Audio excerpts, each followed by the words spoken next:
चलिए बढ़ते आगे। अब खबर जयपुर से है। बस्सी में अवैध खनन पर खान विभाग का बड़ा एक्शन। खान विभाग जयपुर के बस्सी तहसील में विशेष प्रिवेंटिव एक्शन अभियान के 1 माह सफलतापूर्वक पूरे। खनिज अभियंता जयपुर श्याम कापड़ी के नेतृत्व में 13 जून से अभियान लगातार चलाया गया। एसएमई एनएस शक्तावत और एसएमई विजिलेंस प्रताप मीणा के निर्देश पर कार्रवाई। हरडी, हरध्यानपुरा, घाटा, कुठाड़ा सहित आसपास के क्षेत्रों में अवैध खनन पर प्रभावी रोक लगी है।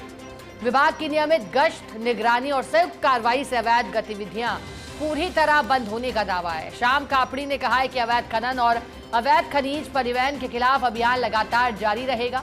नियमों का उल्लंघन करने वालों के विरुद्ध भविष्य में भी सख्त वैधानिक कार्रवाई की जाएगी।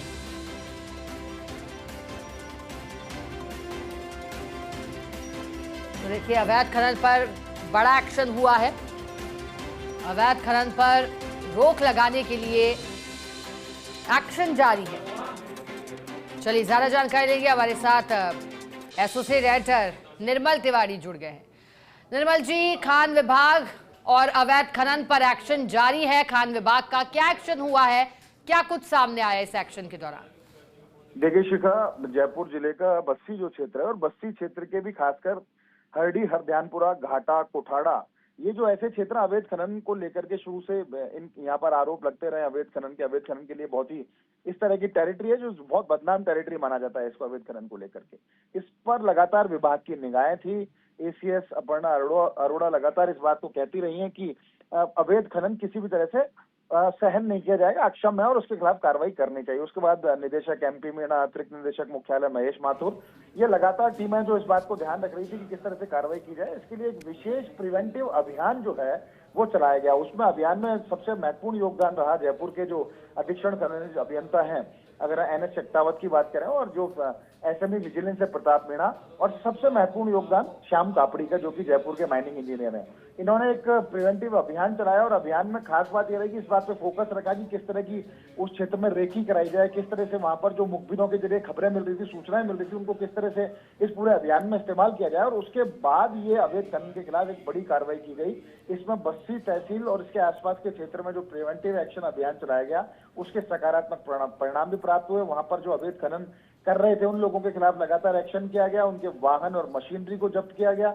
और खास बात ये देखिए कि पूरे क्षेत्र के अंदर, खासकर मैं जैसा बताया कि हरडी, हरध्यानपुरा, घाटा, कुठाड़ा जो और आसपास का जो क्षेत्र था, यहाँ पर प्रभावी रोक लग सके, इस बात का इसमें विशेष ध्यान रखा गया। तो जब ये मशीनें जब्त की गई, जुर्माना लगाया गया और अवैध जो स्टॉक्स जो बना रखे थे वहां पर, खासकर मैसनरी स्टोन की और उसकी बात करें तो लगातार वहां पर अवैध खनन था, उनके स्टॉक्स को भी जब्त किया गया।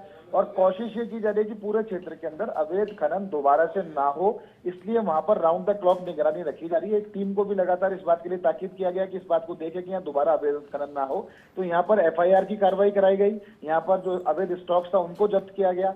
जो वाहन अवैध खनन, परिवहन और निर्गमन में लगे हुए थे, वाहन और मशीनरी, उनके खिलाफ कार्रवाई की गई और बड़ा जुर्माना भी लगाया गया। हालांकि जुर्माने के आंकड़े और कार्रवाई में किस किस तरह से कितने क्षेत्र में कार्रवाई हुई उसको लेकर अभी पूरी तरह से खुलासा नहीं किया गया, लेकिन ये माना जा रहा है कि इस क्षेत्र में लगातार जिस तरह की सूचना, यहाँ तक कि मुख्यमंत्री कार्यालय तक सूचनाएं जारी थी कि अवैध खनन हो रहा है, तो उस पर प्रभावी रोक लगाना निश्चित तौर पर लाजिमी था। ऐसे में पूरी टीम ने, खासकर श्याम कापड़ी और उनके नेतृत्व में जो पूरी टीम गई, नीचे सर्वेयर भी होते हैं, फोरमैन्स भी होते हैं, एएमईज भी होते हैं, सब लोग वहां पर गए, उन्होंने लगातार इस बात की कार्रवाई की है। और कोशिश ये की जा रही है कि दोबारा यहाँ पर अवैध खनन ना हो, इसके लिए लगातार वहां पर फील्ड विजिट भी की जा रही है। वहां पर एक टीम को भी छोड़ा गया और अगर दोबारा अवैध खनन वहां पाया जाता है, उसमें कोई भी लिप्त पाया जाता है, उसमें विभिन्न धाराओं में, खासकर खनन अधिनियम की धारा में तो कार्रवाई होगी, साथ ही साथ राजस्व अधिनियम की धारा में कार्रवाई होगी, वन अधिनियम की धारा में कार्रवाई होगी और परिवहन विभाग अपने स्तर पर कार्रवाई करेगा। तो कोशिश ये की जा रही है कि ज्वाइंट टीमों को भी इस बात की सूचना दी जाएगी किस तरह का वहां पर अगर अवैध खनन, निर्गमन या परिवहन हो रहा है तो उस पर भी कार्रवाई की जाए। लेकिन खान विभाग लगातार जिस तरह से जयपुर जिले में, खासकर क्योंकि राजधानी का प्रतिनिधित्व करता है और इस जिले में अगर इस तरह की कार्रवाई हो रही है तो निश्चित तौर पर इसको नजीर माना जाएगा और माना जा रहा है कि अब इस क्षेत्र में, खासकर हरडी, हरध्यानपुरा के क्षेत्र में किसी भी तरह का अवैध खनन आगे देखने को नहीं मिलेगा। शिखा, बिल्कुल निर्मल जी, जैसा कि आपने कहा कि एक्शन महत्वपूर्ण है, लेकिन दोबारा अवैध खनन ना हो ये उससे भी ज्यादा महत्वपूर्ण। बहुत शुक्रिया आपका साथ जुड़ने के लिए, जानकारी के लिए।